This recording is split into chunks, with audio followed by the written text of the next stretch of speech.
Welcome to Future Explorations. I'm glad you can join us. My name is Victor Martinez, and this podcast is dedicated to the exploration of the diversity in perspectives around the concepts of change as a constant we humans need to embrace, long-term thinking as an approach for everything we should build and create, and the limits that our human nature, physiology, society, environment, and technology impose on us by their own intrinsic characteristics. It is your task and mine to identify the connections between all views, to discover the interdependence and complementarity of knowledge and ideas. In that way, we might get a clearer picture of what that sustainable future could look like and how we can design the transition to get us there. Today, I have the honor to talk to Dr. Daniel Bernstein. Dr. Daniel Bernstein is an instructor in the psychology department at Kwantlen Polytechnic University in British Columbia, Canada. He obtained a PhD in cognitive psychology from the Simon Fraser University in Canada. Dr. Bernstein also holds adjunct and affiliate positions in the psychology departments at the University of Washington and Simon Fraser University. As a cognitive psychologist, Dr. Bernstein's work focuses on memory and decision-making, most notably false memory, fluency, the revelation effect, hindsight bias, theory of mind, perspective taking, and lifespan cognitive development.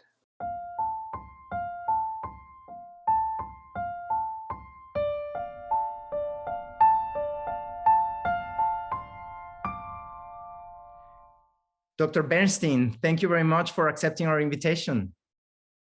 I'm very happy to be here. Happy to chat with you. Thank you. Thank you very much. So I would like to start by asking you if you can just introduce yourself in a more personal, informal way, please. Sure.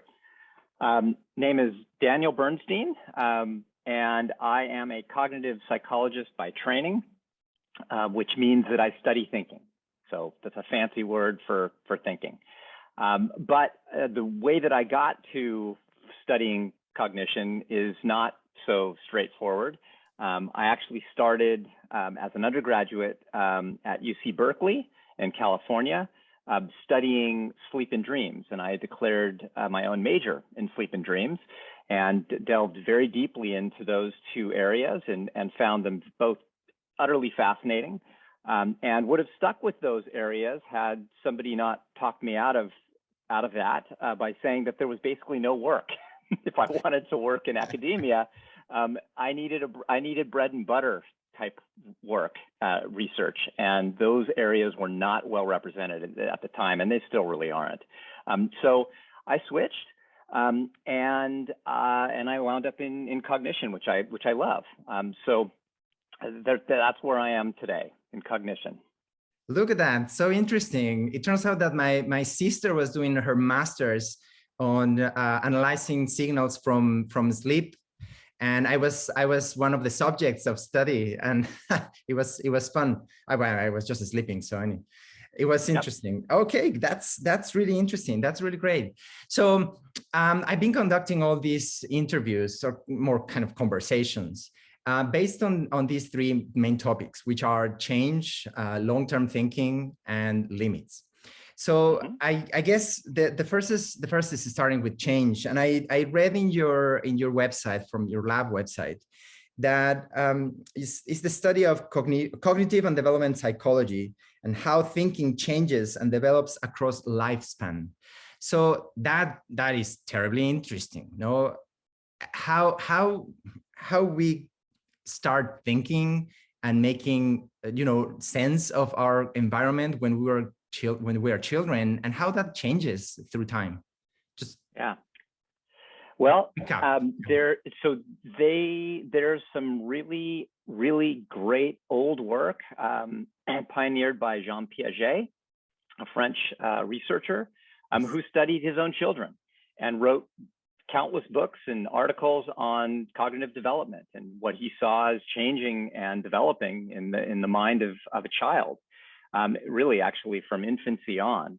And I've kind of taken the mantle. I'm not a developmental psychologist by training, but I got into developmental psychology during my postdoctoral studies.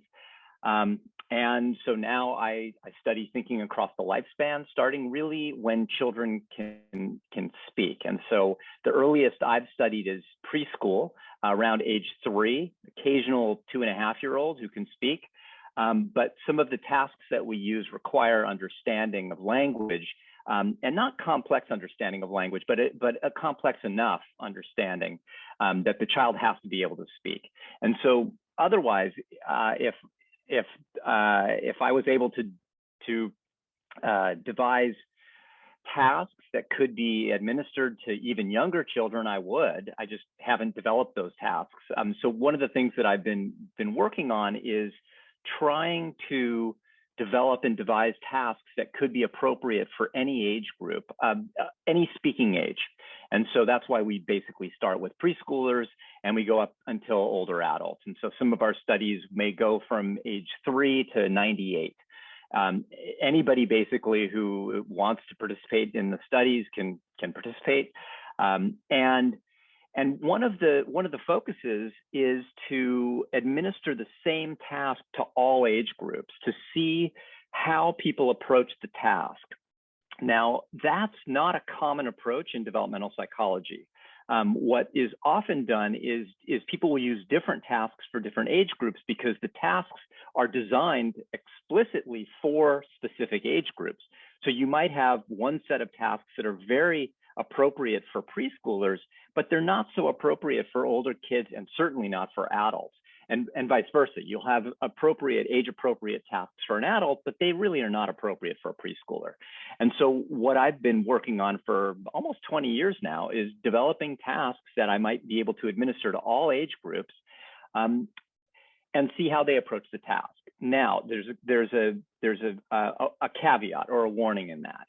And that is that even though you're using the same task doesn't mean that everybody's approaching it in the same way. Right? You could have two adults, actually. You assume that the two adults are approaching the task in the same way or a similar way, but you actually don't know that. And that just is compounded when you're comparing across ages. So you might be comparing a preschooler to an older adult on the same task. Well, they may make of the task totally different things. The task understanding is completely different in those two age groups, yet we would like to assume that people are approaching the task in a similar way and understand the task in a similar way, but we don't know that. So that's kind of a background on lifespan cognition. Yeah, okay. So I have a few questions regarding that. I guess the first one will be why taking a non-traditional approach? And the other one, taking the traditional approach, is how did you determine what task is appropriate? Because you mentioned the word appropriate for different ages. What determines an appropriateness? Yeah, so I'll give you an example of one of the areas that we study, and that is what's called perspective taking. It's also called social cognition. And within these things, we look at what's called theory of mind, which is the understanding that other minds may differ from one's own mind and that people can hold mistaken beliefs or false beliefs about the world. And so there are some wonderful tasks that have been developed to measure theory of mind in preschoolers. In fact, those were the first tasks developed to study theory of mind in preschoolers and also in chimpanzees, actually. And one of the tasks goes as follows. It's called the change of location task or the unexpected transfer task. It goes by a bunch of different names, the maxi task. So let's say that Sally and Ann are playing, and Sally puts a ball in this location, and it's a cupboard, and then she leaves. And while she's gone, Ann takes the ball out of the cupboard and she plays with it. And when Ann is done, she puts the ball in this location over here, which is a box. So we have two locations, two discrete locations, a location 1, which is a cupboard, location 2, which is a box. Now, critically, Sally is gone when Ann moves the ball from the cupboard to the box. Sally now returns. Where will she look for the ball? And this is what you ask a preschooler. And this is called a false belief task because Sally has a false belief about where the ball is. She put it in location 1, the cupboard, she left, and she doesn't know that Ann moved it to location 2, the box. So Sally has a false belief about its location being in the first location. And what you find quite consistently is that young preschoolers, 3 and 4-year-olds, fail this task. They say that Sally will look for the ball in the box. Mm-hmm. And if you then ask some control questions, where did Sally put the ball before she left? They'll tell you she put it in the cupboard. So they have no trouble with the memory part of the task. They know what Sally did. They know what Anne did. They can reproduce the task just fine. But they think that Sally thinks that the ball is now in the box. Now, if you give that same task to an older child or to an adult, and the participant is paying close attention, most likely the participant is not going to fail that question. And so the task is really not all that appropriate for an adult. And it may not even be that appropriate for an older child, because there is what's called ceiling performance. You don't have very much difference in performance across individuals as the individuals are older. But you do have that variability or difference in performance in a preschooler. So what you see is a really interesting pattern of performance from 3 to 5.5, 3 to 6 years of age on this change of location task. But you don't see any change in performance in older children or adults, because they're all at ceiling. They all say that Sally's going to look in the box, in the cupboard where she first put the ball before she left. So that's what I would call an age-appropriate task for preschoolers, but it's not age-appropriate for older children or adults. And so we might want to develop other tasks that could be used for preschoolers as well as older children and adults. And that's something that we've done. So one task that we've developed is called the Sandbox Task. And it's simply a deviation of that original task. But instead of 2 discrete locations, we have one single location. So imagine this: Sally and Anne are playing in a sandbox, all right? And Sally puts the ball here, and she goes inside to get a drink of water. And while she's gone, Anne takes the ball and moves the ball here. Now, when Sally returns, where will she look for the ball? Now we can measure the error on a continuum. So it's not either location 1 versus location 2, but it's anything in this whole box. And in fact, we play this game using a 5-foot-long box that's about 2 feet wide, and we play it so an experimenter is on one side and a participant is on the other side, and we play it with preschoolers up through older adults. And what we find is similar to what we see in preschoolers, and quite interestingly, is that even adults make a mistake on this task. They say that Sally's going to look somewhere between location 1 and location 2 in the sandbox. But when you ask them, where did Sally first put the ball before she left, people are quite consistent at saying that she put it in location 1 or somewhere very close to location 1. So we measure an error in this task as a bias towards the incorrect location. When people have a belief about where the object was originally placed and where it was moved, people now have what we call egocentric bias or egocentric knowledge. You know that the object was moved while Sally was gone. You should know that Sally doesn't know that. And if you attribute your knowledge to what Sally knows, then you might answer the question correctly. But if you incorrectly attribute your knowledge to what Sally knows, you will answer incorrectly and say that Sally's going to look somewhere closer to location 2.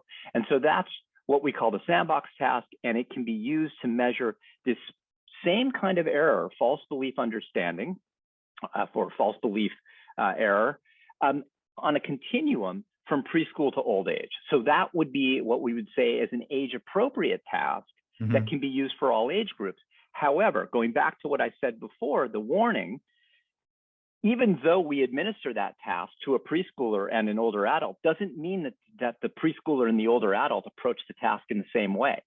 And so going back to your question, why you would use the same task across age groups rather than different tasks, which is the traditional approach is to use different tasks for different age groups, is that we're pretty sure that if you're using a different task for different age groups, there's a decent chance that the way that the preschooler is approaching that task, which is different from the task you're using for an adult, is probably different from how the adult is approaching that different task, even though you might assume that the tasks are both tapping the same thing or measuring the same thing.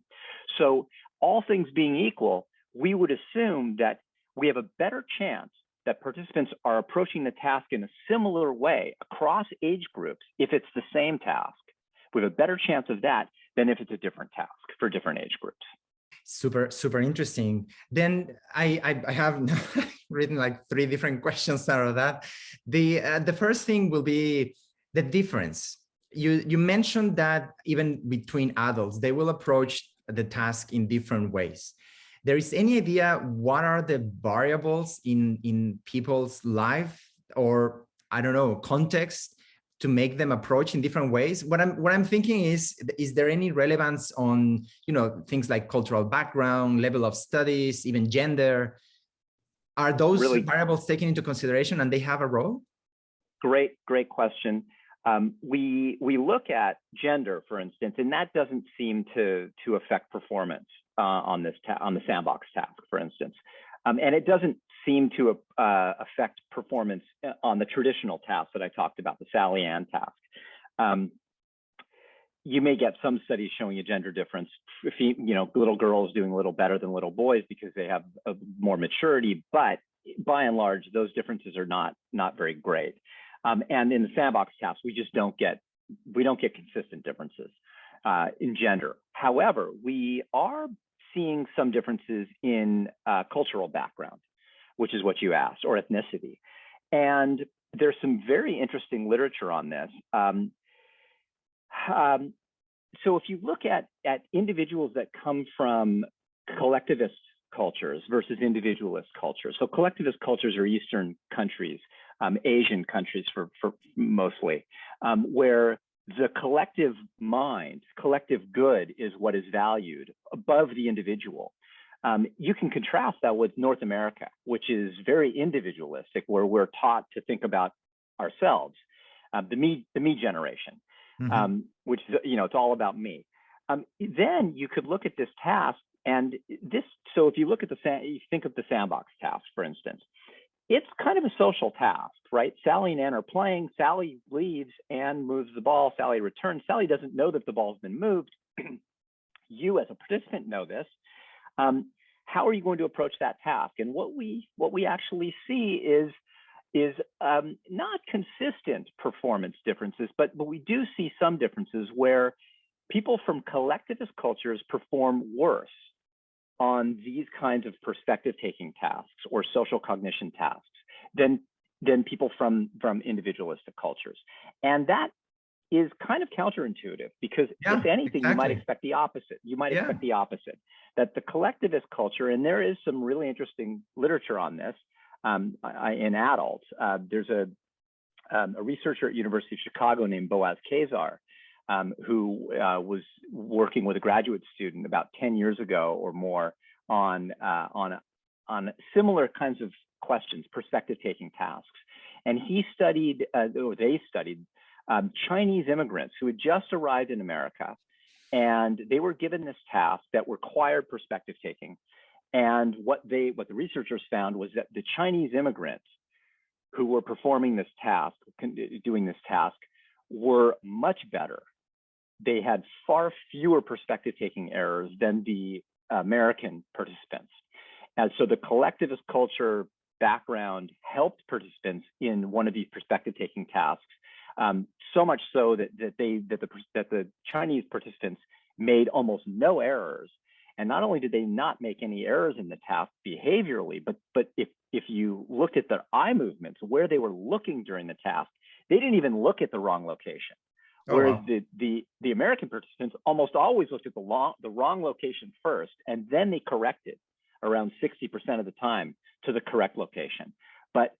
But still, the Chinese participants never looked at the wrong location. And so something that is completely not under our control, which is eye movement. I mean, we can control our eyes, but the first eye movement in these kinds of tasks where you're asking where's so-and-so going to look, that is not something that we're consciously controlling. And so there is some work showing that those from a collectivist culture do better at these perspective-taking tasks, but there's also literature showing the opposite. And so it's it's all over the map. But it's a really interesting question. How does ethnicity and cultural background affect performance on these perspective-taking tasks? You know something that I don't know. If you're from a collectivist culture, does that make you perform any differently than when you're from an individualistic culture? Yeah. Okay. Now the next question is very technical, and I know it's complicated in the social sciences. How many tests is enough to get to have an idea that it's actually a trend? That, you know, is the classic thing in Yeah. how many do you need to test? So Yeah. there is some sort of knowledge, understanding, standard agreement between scientists that you need a certain amount in order to say, yes, we see this trend is actually real. Yeah. So there are two ways to approach that question. Also a great question. One is that you give multiple items or tests to the same participant. And the other is that you test a lot of different participants. Both of those increase your power to detect differences in performance on a task. And so if we look at the Sandbox Task, for instance, we don't give a single scenario, Sally and Ann playing in the sandbox. We then change it up, and now it's Greg and Adam who are playing next to the river bank. And you know, one of the characters puts an object here, he leaves, the other one moves it here. And so we keep changing up the object space, but it's always a continuum. And we give multiple items, and so scenarios. In one study that we recently published, we had almost 700 participants from age 3 to 95. And so not only did we have a large sample of participants, but we also gave multiple scenarios, multiple questions. And so in some studies, we might give 9 different scenarios. In some studies, we might give 4 different scenarios. The idea is that you give multiple scenarios. So you have multiple trials per participant, and you also have lots of participants. And so there's no precise answer to your question other than you want to increase the power to detect effects. And 2 ways to do that are to increase the number of items or tasks that you administer, and the other is lots of participants. Yes, and we do both. And there are also statistical tools that we can use in order to understand the variables and how, you know, is the famous p-value and so on. Right, and so we do statistical tests on our effects. And so just to keep things relatively straightforward, you give multiple questions that ask about a false belief. So where will Sally look when she returns? Okay, and Anne has moved the object.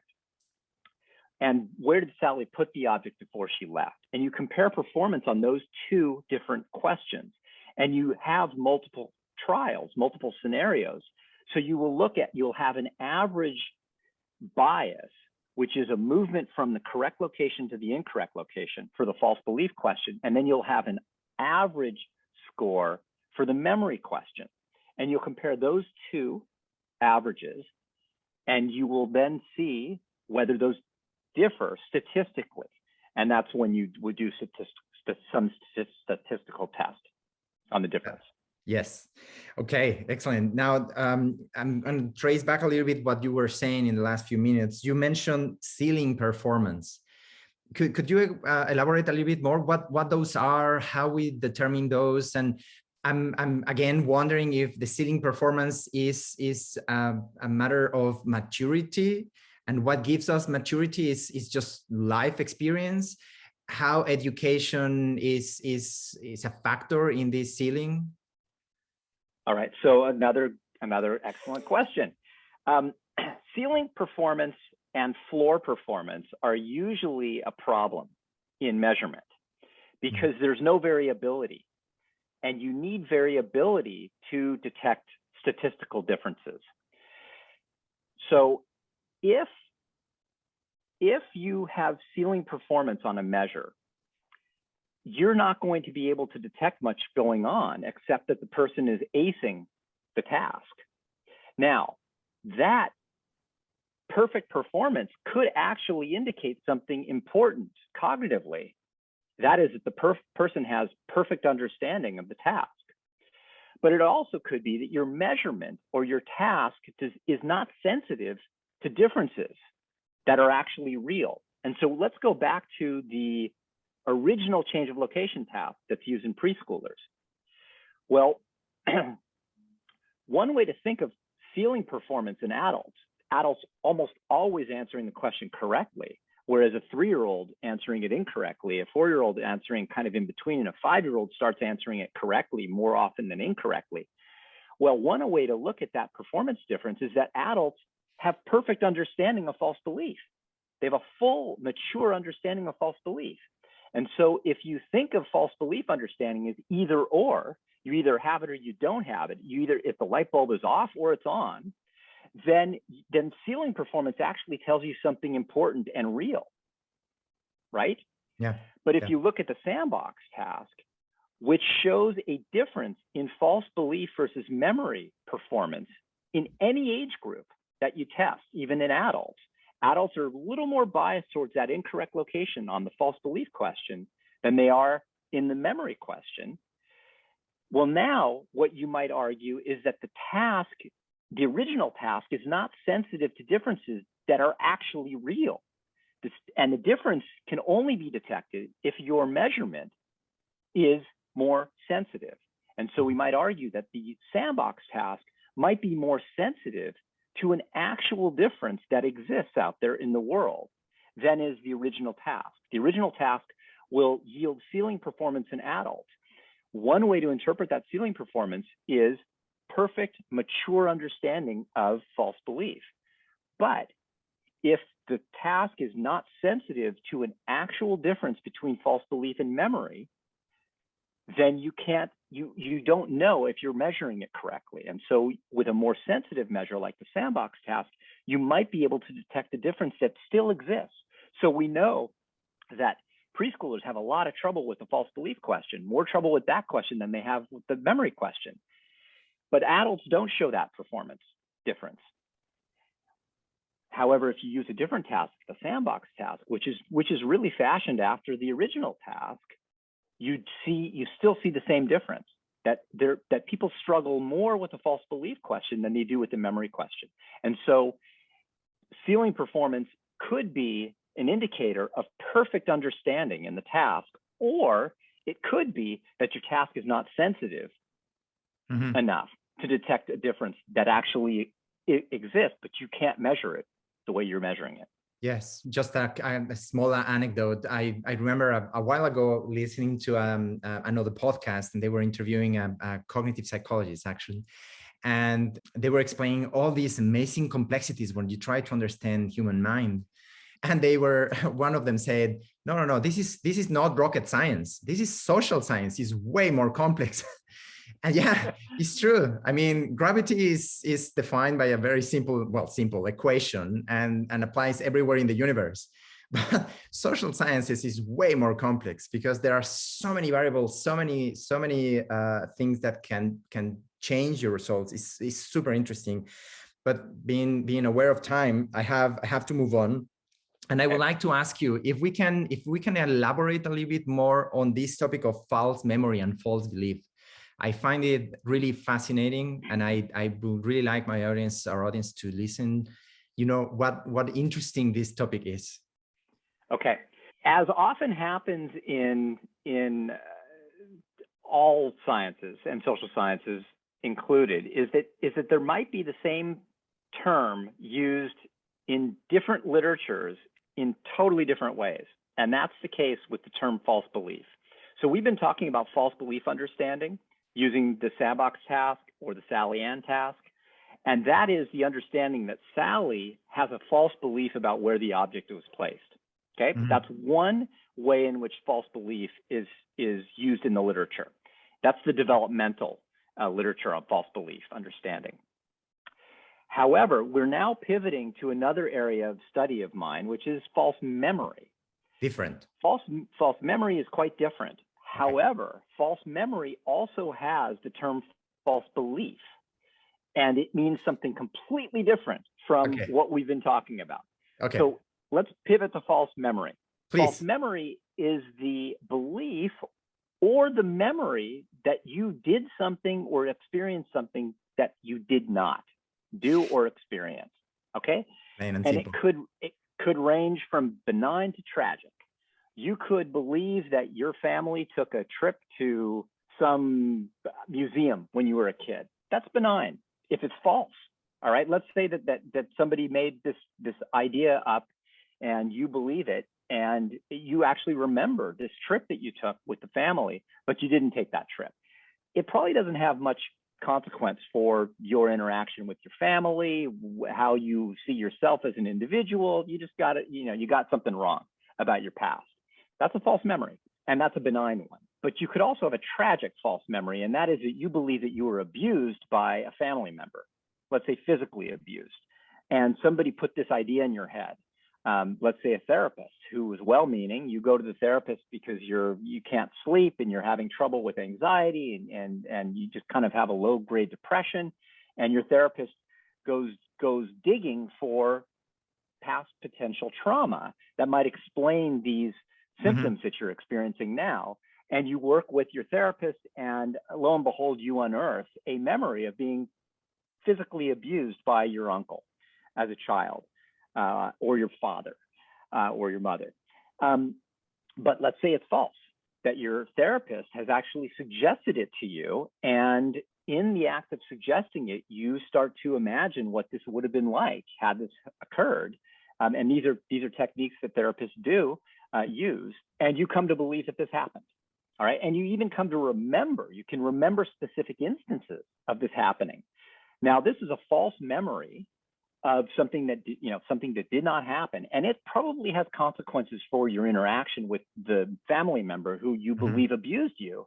In fact, these kinds of cases exist in the real world, where people cut contact with their families because they believe that they were abused. They may even sue family members for alleged abuse. Right? So that's consequential. How then false memories are constructed? How they come to be? Well, so that's one way we would just described that a therapist suggests it, but it could be a family member who suggests it. It could be that you suggest it to yourself. It could be that so a lot of false memories develop socially through a social context. Twins, for instance, identical twins, even fraternal twins or close siblings, often experience a lot of things together when they're growing up. However, what you often see is people hijacking their siblings' memories. And so what happened to you, let's say we're brothers and we grew up around the same age, we're the same similar age. We experience a lot of the same things growing up, but you have a different set of experiences, life experiences from mine. There are some similarities, but there are also some differences. Well, the mere fact that we've experienced so much together also suggests that when you start telling me about some things that you experienced, well, over time, it's going to be hard for me to differentiate whether they happened to you or they happened to me. And so there was an example of this with the former president, Ronald Reagan, who was an actor. He started, before he officially started dementing, he would assume things happened in his past that actually had happened in roles that he had played.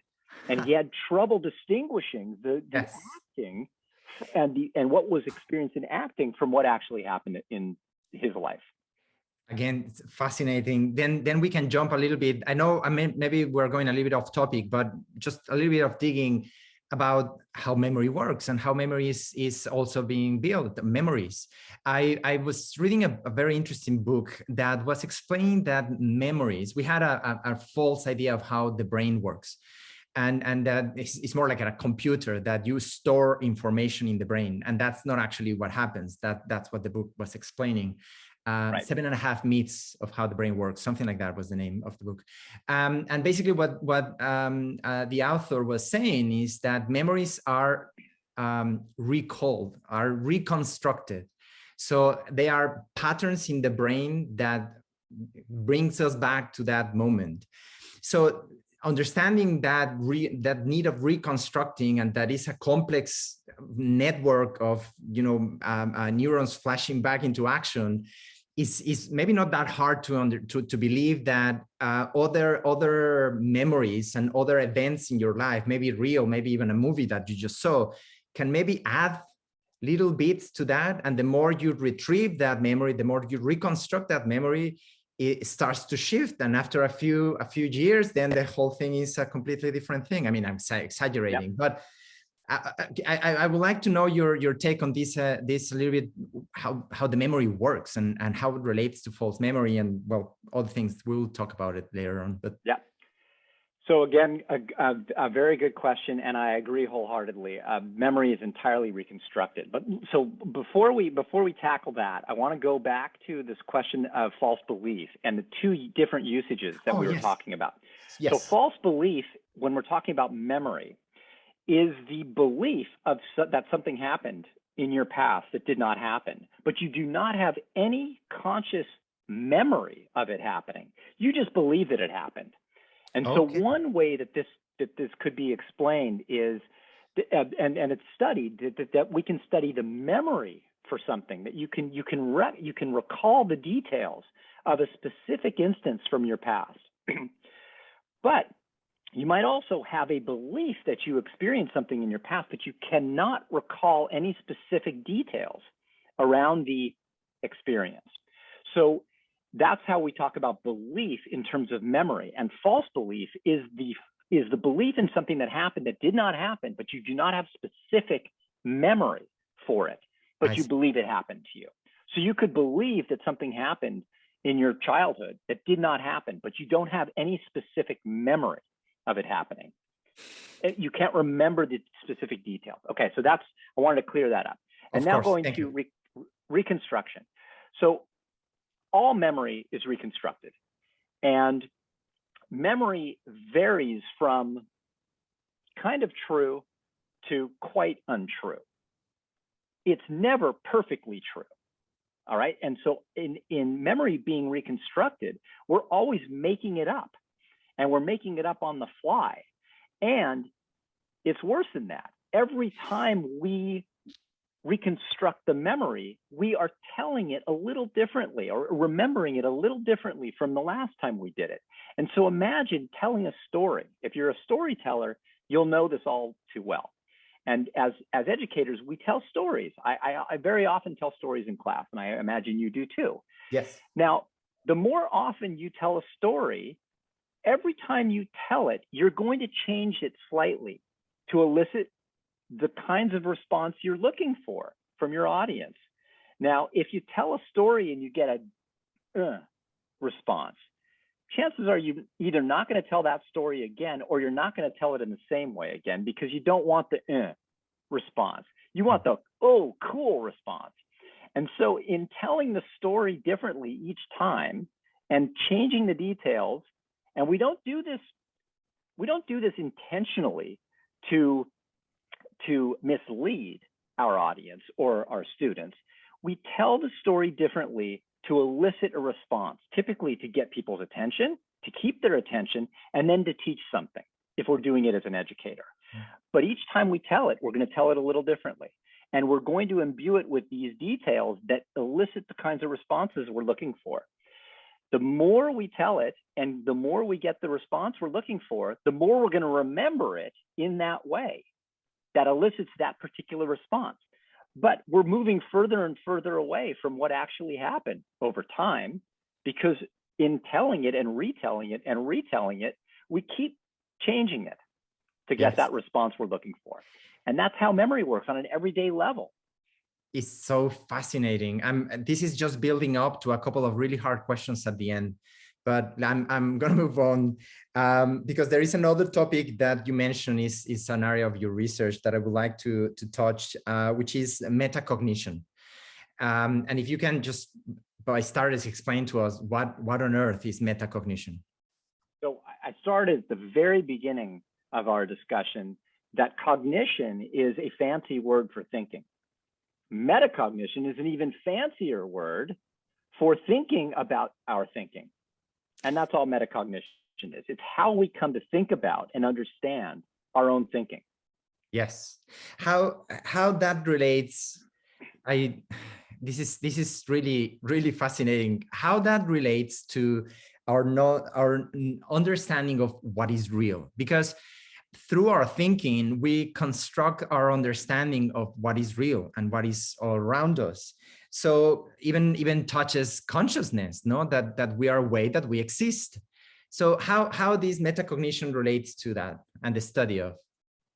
Yeah. So without getting into the deep trenches of consciousness, which is a fascinating topic, I'll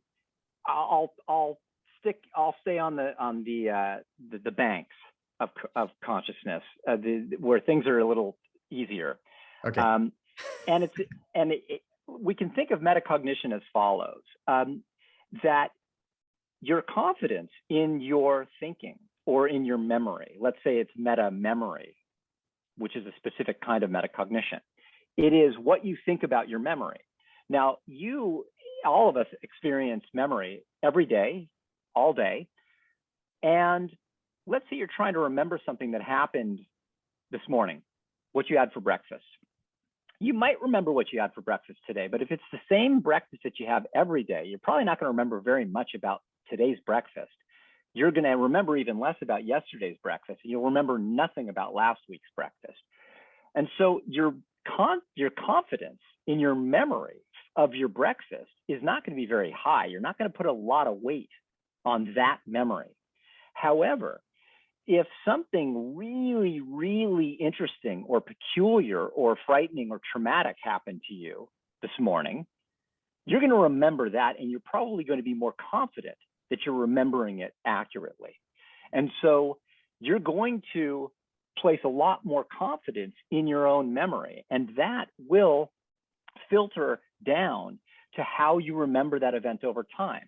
You're not going to remember much about your breakfast over time. It's not very important.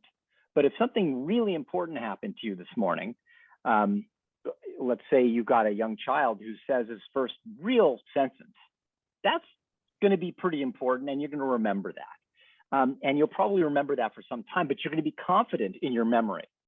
Even though you may not have all the details perfectly right, you're going to be pretty sure that you remembered that your son came to you at some point when he was around 3 years of age, and he said this beautiful, fully formed sentence for the first time, or 2 years of age, and you said, wow, that's really cool, really cool. Yeah. So in that way, we we have confidence about our memory, and that confidence can actually play out in a lot of different ways. The idea of decision making. So how decision making then connects, if I may ask, the idea of what we were discussing, false memory, and especially this idea of the mind, how it works, because this decision making relies a lot on assumptions and beliefs. And I don't know, I mean, this is obviously anecdotal, the idea of decision making being rational. So I'm adding all on top of that the cherry of rationality. There is any way that you see how these relate and connect? How memory or false memory relate to decision making? Decision making, yes, and the rationality needed in decision making. Well, so first point about decision making. I come from a tradition of cognitive psychology. Actually, my first course in cognitive psychology I took with the psychologist Danny Kahneman, who later won a Nobel Prize for economics. Yes, and this was when I was, I don't know, 20 years old. It was a while ago, and his whole take on decision making was that it was completely irrational, and the reason he won the Nobel Prize for economics is that he kind of helped develop the field of behavioral economics. Yes, he and Amos Tversky showed in a series of beautiful experiments, simple, elegant experiments, that people are totally irrational about the way they make decisions. And so that's the first step, is that I believe that a lot of our decision making, I come from this behavioral economics tradition, even though I'm not a behavioral economist. I still believe that we're largely irrational about our behavior, about our decision making. Now, how does false memory connect with decision making? Well, if we believe that something happened to us or remember something that happened to us, that can affect our decision making. So if, on a simple level, if you believe that somebody hurt you, you're going to avoid that person, let's say. And if it's a family member, that could be very problematic. Mm-hmm. But if it's a false memory, you're going to be ignoring, or you're going to be avoiding the person for the wrong reasons. Mm-hmm. You have a false memory or false belief about being wronged, and now you avoid that person. So that's just a simple case in which your false memory or false belief can affect your performance or decision making, your decision to interact with somebody. Of course. And then I'm imagining our audience maybe thinking, how on earth can I be aware if I have a false memory? There's any way that I can? It's tough. It's very tough. A lot of what we find in studies on false memory is that people believe wholeheartedly that these things happened. And so you can tell them in an experimental paradigm, you could implant a false memory. And then you can explain how you implanted the false memory. You could suggest to somebody that something happened. So in our own studies, where we look at the consequences of false memory, we first implant a false memory that you had some experience with a food in your childhood, and you're an adult in these experiments. We suggest to you that you got sick eating peach ice cream or peach yogurt as a child. And now we want to know whether you are not only believe that you got sick eating peach yogurt as a child, but whether that's going to affect your behavior in some way or your decisions about what kind of food you eat. And so we suggest to you falsely that you got sick eating peach yogurt, and we might tell you that we have evidence to make us believe that you have a profile that matches that of somebody who got sick eating peach yogurt as a child, based on a bunch of responses you've given us to questions that we've asked you. So you come to believe that you had this experience. All right, we've implanted a false memory or a false belief that you got sick eating peach yogurt. How does that affect your performance? How does it affect your behavior? How does it affect your attitudes about peach yogurt or other types of yogurt or other foods? And what we find is that if you think you got sick eating peach yogurt, you're going to eat less of it. You're going to think less of it. You're going to eat less of it, but you may eat similar amounts of crackers as somebody who doesn't believe that he got sick or she got sick eating peach yogurt. And so that's just an example of how we might implant a false memory. And at the end of that experiment, we'll tell you, this is what we did. We told you falsely that you got sick eating peach yogurt, and you came to believe it, or you told us that you believed it, and you even gave us a bunch of details about the experience. We're now telling you that that was a false memory. We suggested it to you. And don't feel badly, because up to 40% of people also believed that they got sick eating peach yogurt who were in the experiment as well. And so you're in a substantial minority of people in our experiments who come to believe that this happened. It did not happen. Yeah. Now, I told you that it didn't happen. What we often find is that participants leave the experiment, and if we follow up with them over time, they'll still believe that they got sick eating peach yogurt as a kid, even though they know that we told them afterwards that they didn't get sick.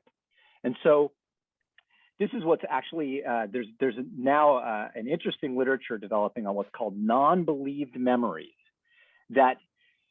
So non-believed memories are things that you know did not happen in your childhood or in your past, but you have a full-blown memory of it happening. You remember it happening, but you know that it could not have happened. Yes.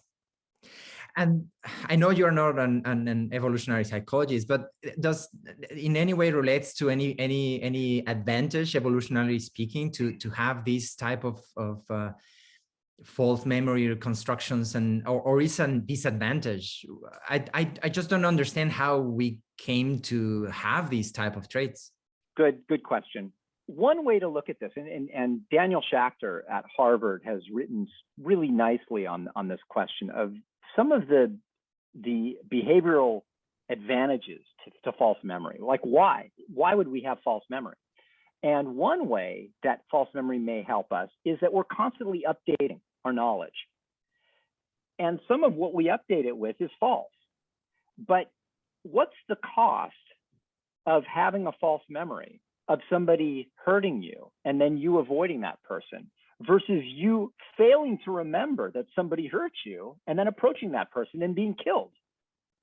So it's less consequential to falsely remember that somebody hurt you than it is to forget that somebody actually did hurt you in terms of how you approach that person later. Mm-hmm. So in that way, if we're constantly updating our knowledge with new information, some of which is false, or we're constantly reconstructing our memories with what we're thinking now, the consequences of that, there may be real consequences, but it probably has some adaptive advantage in terms of evolution versus failing to remember that somebody might have hurt you.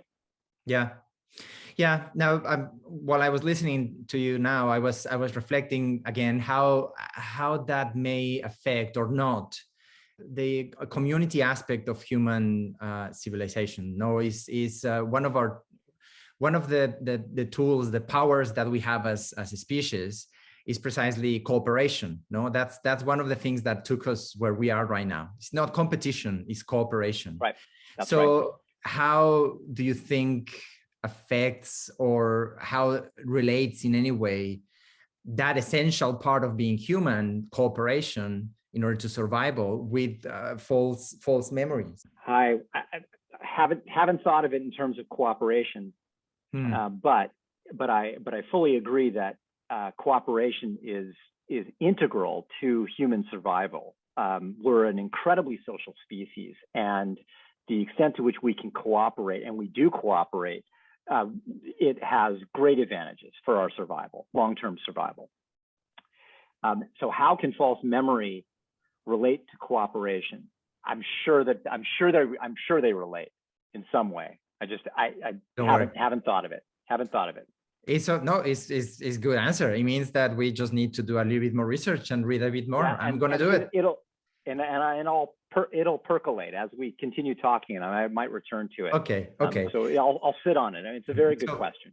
I'm aware of time. We need to speed up things up. I just wanted to add a couple of extra things in relation to long-term thinking, which is one of the topics that I would like to touch.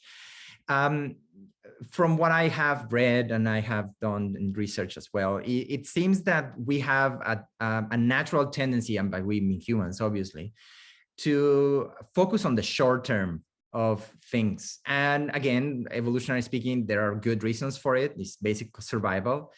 But we have reached a point in which immediate actions can have a long-term benefit or damage. And particularly speaking is, climate change is one of the biggest issues right now. And so how, all these topics that we've been talking in your research, but do you see any relations again with this short-term, long-term thinking? What inhibits us to go and think more in the long term? Is anything you can imagine or have come across? We have terms in memory research for short-term memory, also called working memory. Yeah. That operates on seconds, 30 seconds or so. So being able to hold information in mind in a very, very short term. And then we've got long term. So we've got memories of things that happened minutes ago, months ago, years ago, right? I agree with you. In terms of climate change and thinking about climate change, we as a species tend to be really good at the short term thinking. What aids our survival now? And we're not so good at what we're going to need to save in terms of later. And so this plays out not only in climate change and our behaviors around climate change, recycling behavior, water conservation, but it also plays out in how we approach all of our decisions in life. If we're really good at thinking about the now, we're not really thinking about saving for later. So going back to behavioral economics, Nobel Prize for Economics went to Richard Thaler at University of Chicago for his work on behavioral economics, where he showed that people are terrible at saving. And if you make it easier for people to save by giving them a default option that is better for them in the long term, they won't switch from that to another option.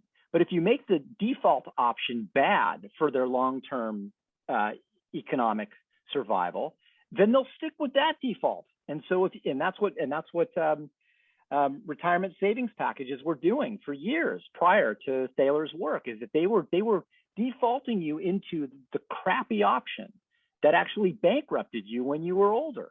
And so lo and behold, you had no money when you finished with your job and you were retired. Yeah. And by showing that if you change the default option, people would now go with the default.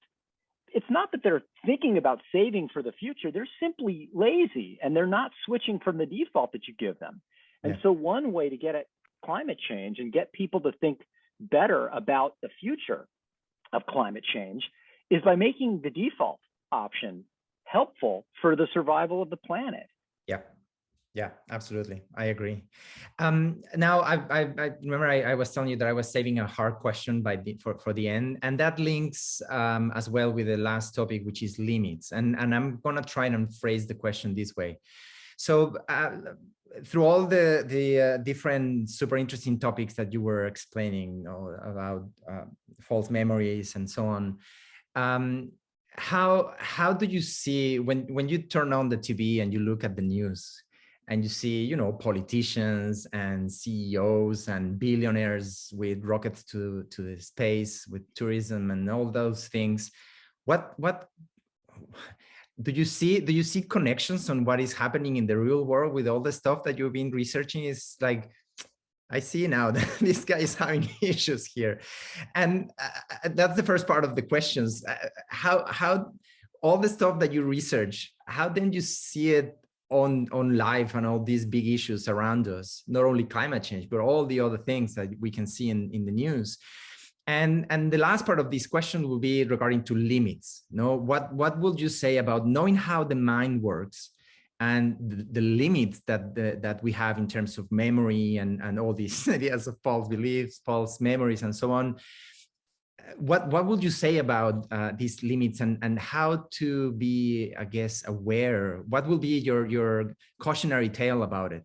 Okay, yeah, good, tough questions.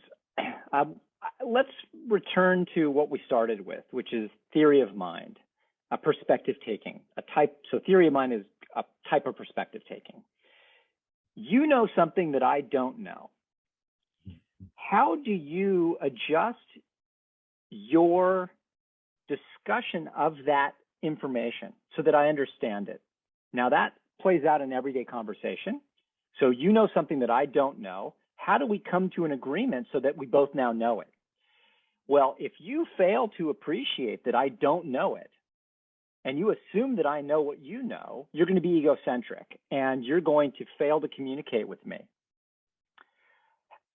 But the opposite can also happen. You can assume that I don't know something that I do know. You can assume my ignorance when I actually have knowledge.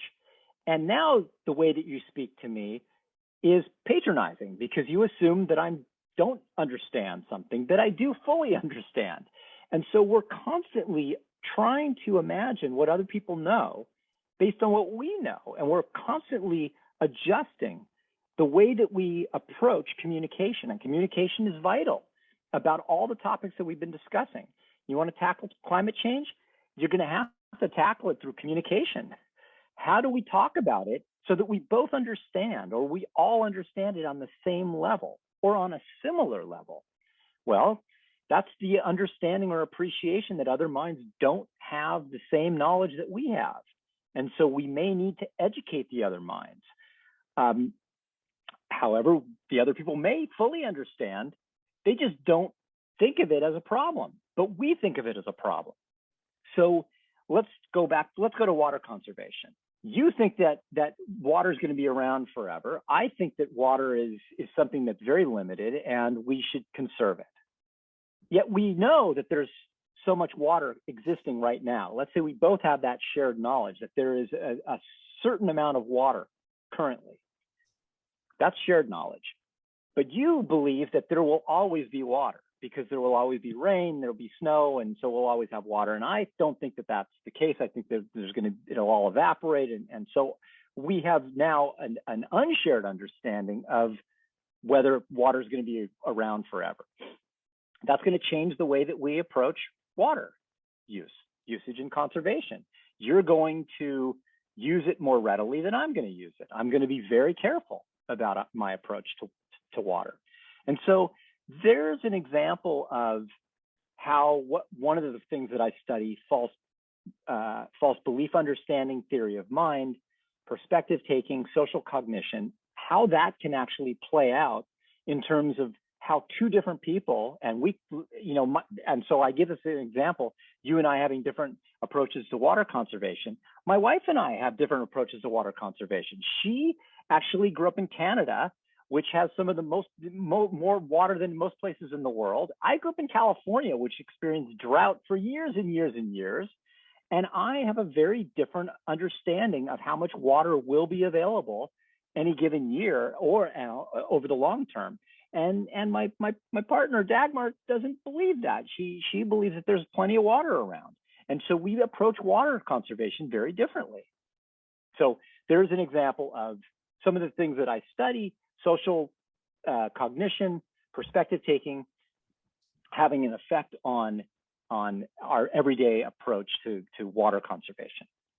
That's excellent. Thank you. That's a really great answer. Sorry, and it gives me the clear idea that I need to talk with an expert on cognitive bias, because there are so many things that we still need to understand about this irrationality approach that we have to things, and it's truly fascinating. Thank you very much. I'm gonna close now with the last 3 questions that are questions that I've been doing to all different guests. And again, there is no right or wrong answer. Is from what we've been discussing and your understanding as professional and personal as well, just should the answer that you think. So the first question is, the longest living species are cyanobacteria that have existed for more than 2 billion years. And for example, the oldest standing human structure is just a few thousand years old. So how do you see humans even getting close to be as successful as a species as cyanobacteria? What do we need to do or stop doing in order to go beyond that very short term that we've been around? Yeah. I just finished a book that I loved called The Code Breaker, about Jennifer Doudna, who won a Nobel Prize in chemistry in 2020 and shared it with her colleague, Carpentier is the other person who won. And their work has to do with viruses and RNA, ribonucleic acid, and messenger RNA in particular. And the book is written by an historian, Walter Isaacson, great historian, and it's a fascinating book. And it's all about the struggle over billions of years between bacteria and viruses, and how viruses have developed these incredible techniques for killing bacteria and making sure that the bacteria don't kill the virus. And so my understanding of this world is still very, very shallow. But having just finished the book, one way in which humans must adapt, and we are adapting, is that we are becoming incredibly clever when it comes to manipulating viruses. And in so doing, we can kill viruses by developing vaccines. And we've been doing that for quite some time. But a lot of the work that the book describes on messenger RNA gets at this idea that viruses and bacteria have been locked in this struggle in evolution over billions of years, and it's still playing out. And humans now have stepped into the fray in the last maybe 20 years, really, on this level. And we're now manipulating viruses to go in and basically cut up pieces of the virus. And so we can control a world that we had no control over, that was controlling us for billions of years. And we've evolved with those, with viruses and bacteria. And now we're able to actually control a lot of that world ourselves. And so although our buildings may only be a few thousand years old, and our interaction with DNA and RNA only goes back to the 1950s with the discovery of DNA, Watson and Crick, we have made some incredible progress, and we're doing so now on a scale. The speed of the scale is incredible. And so what Isaacson argues in his book is that we had this digital revolution, which was incredible, and he wrote a great book on Steve Jobs, which is a biography of Steve Jobs and the digital revolution. And this book called The Code Breaker is about what he calls the biological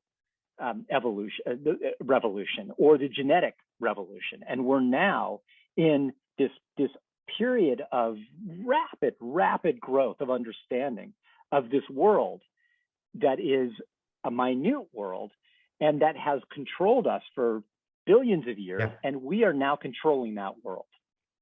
We will need a lot of really good communication to get everybody on board on that, and to be sure that we are not stepping into a dangerous place. But I agree, we need to be clever and we need to collaborate. We need to stick together. Next question. What is the importance of failure in human discovery and progress? Critical. There's no learning without failure. And so a lot of the great scientific discoveries are actually serendipitous. They're not planned. It's like, oh my God, I can't believe that. Let me do that again. Oh my God, it's there again. Oh my God, it's there again. And so failure, from a simple learning standpoint, you don't learn without failure. And then why we punish it? As a society, we punish failure. If somebody fails, gets fired. We shouldn't. Yeah, we shouldn't. There's a wonderful book called Startup Nation about, it's really about Israel. And although the authors basically have an agenda, their book is still excellent. And the thesis of the book is that Israel has succeeded largely because it embraces failure, whereas other countries don't embrace it, they punish it. And so you can see how that plays out. In Israel, failure is actually a badge that you wear. I have failed at so many businesses, and that's something that you're proud of. Whereas in North America, you say that you failed at so many businesses, nobody wants to do a business with you. Yeah, I tried that once, and yeah, it didn't work.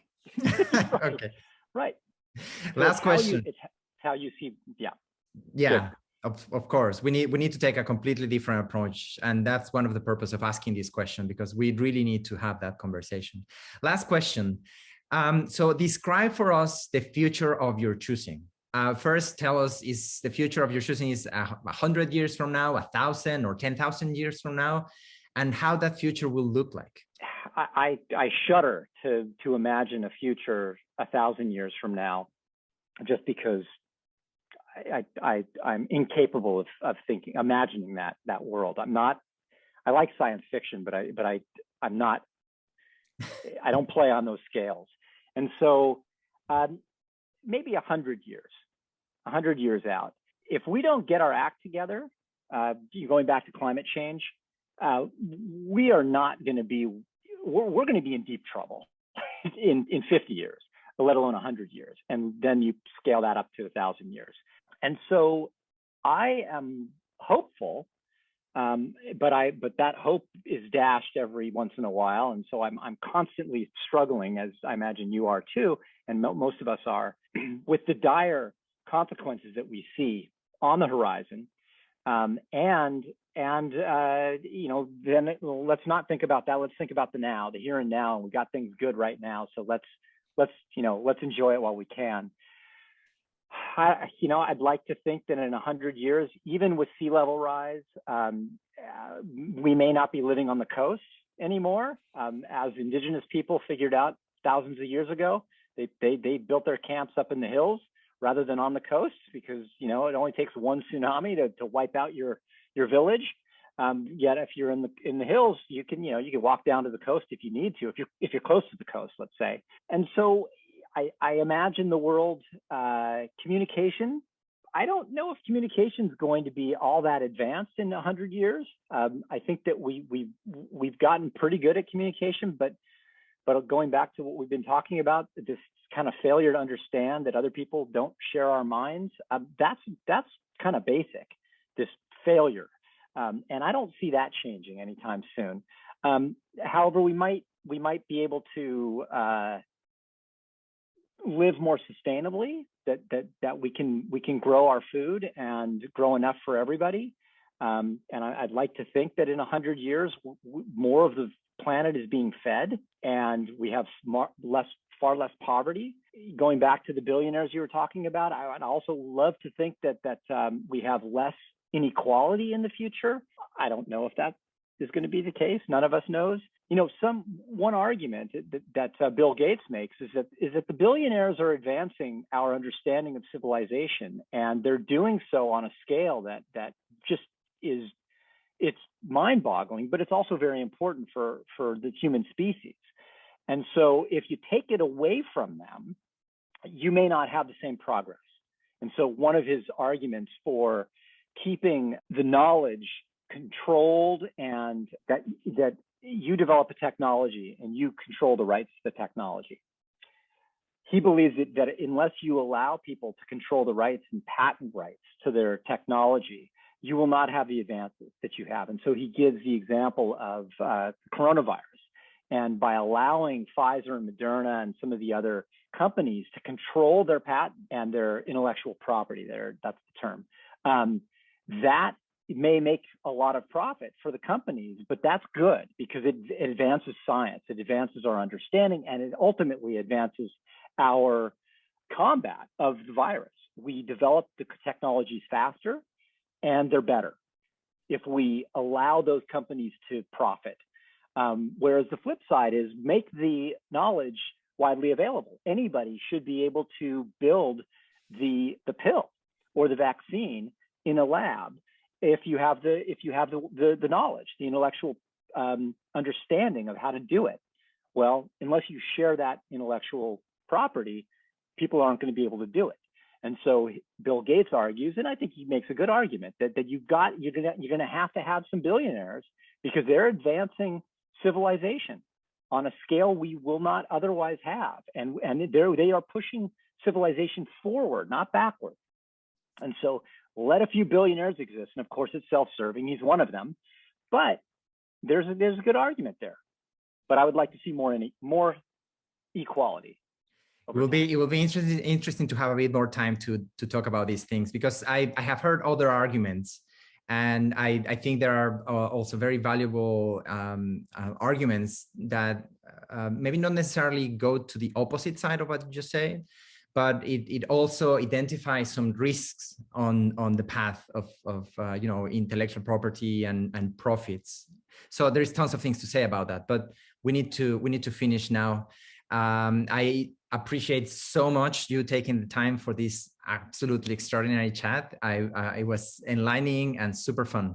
Thank you very much. Well, Victor, thank you for reaching out, and I thoroughly enjoyed chatting with you. So keep up the chats. Good stuff. And I look forward to hearing the whole series. Thank you very much. Hello. As usual, just a few more minutes of your attention for a final reflection. Cognition has been an intriguing and fascinating topic to me since I found about it over a decade ago. Thinking about how our mind works and how we get to think and make sense of not only the world around us, but the entire universe living in this small planet is beyond extraordinary. What is also extraordinary is that we have reached a point in which, through the understanding of our mind mechanics, we can also identify its limitations or capabilities, if you prefer. Humans have been navigating for thousands of years live, not knowing some fundamental things about how our mind works and how we make decisions and sense of the world around us. And some crucial questions come to mind. What do we do now with this knowledge? How should we continue navigating life and its complexities, being aware of those capabilities and limits of the human mind? How this should reflect in the way we design the systems that create our modern civilization? What impact could it have on those great decisions that impact millions of lives all around the world? Especially when most of the time, these decisions are made by one single individual or a small group of individuals, commonly from a privileged background and with an intrinsic limited worldview. Just think what impact false beliefs or false memories have had along human history, and it's playing nowadays still.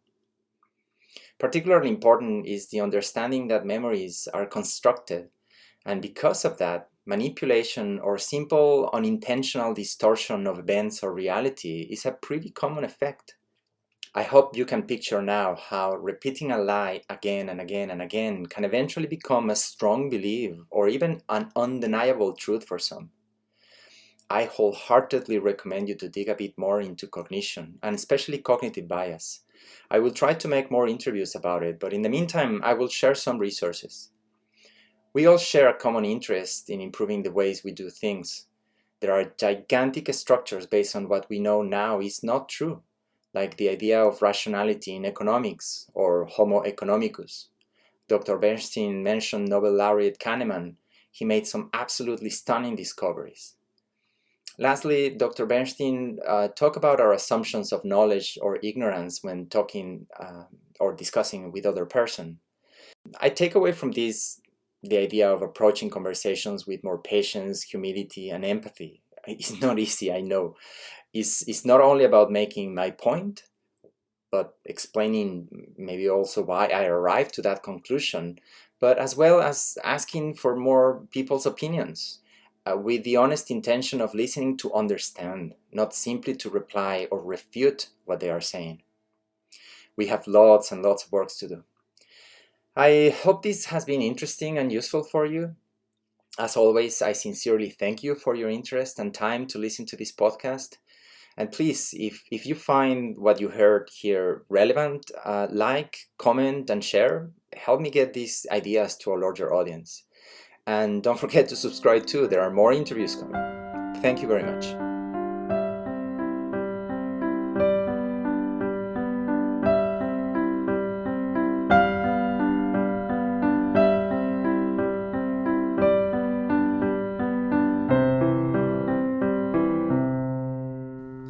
Future Exploration is produced and written by me, Victor Martinez. Music is composed by Rafael Crux, Udayana Lugo, and Mauro and Daniel Martinez. Future Exploration is licensed under the Creative Commons with attribution and non-commercial use.